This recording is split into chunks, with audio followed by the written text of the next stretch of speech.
know there was an electric moving sidewalk 123 years ago at the World's Fair in Paris, stretching 543 acres along the Seine River. The grounds of the 1900 Exposition Universelle were the biggest in history.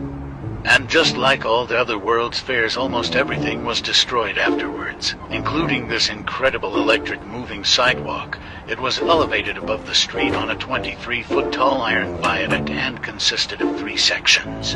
One was stationary while the other ones moved continuously at 3 miles per hour and 6 miles per hour. The 2.5-mile loop was constructed around the perimeter of the central square.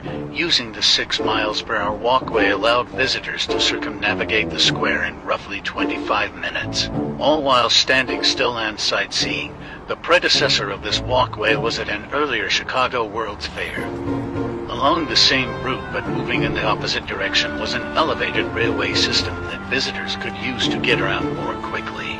However, the electric walkway could accommodate up to 14,000 people at one time. On its busiest day, it carried 70,000 people in one afternoon. The gigantic scale of the exposition made it virtually impossible to see everything, which is why the Rue de l'Avenir was so popular. It was both convenient and entertaining. One visitor described it as a giant wooden snake with its tail in its mouth.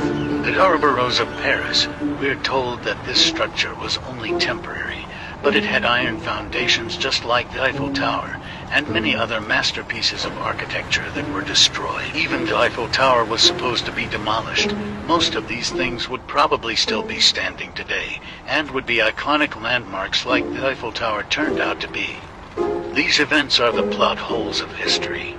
You really have to ask yourself, why would they destroy such amazing things, and why is it the same story all over the world?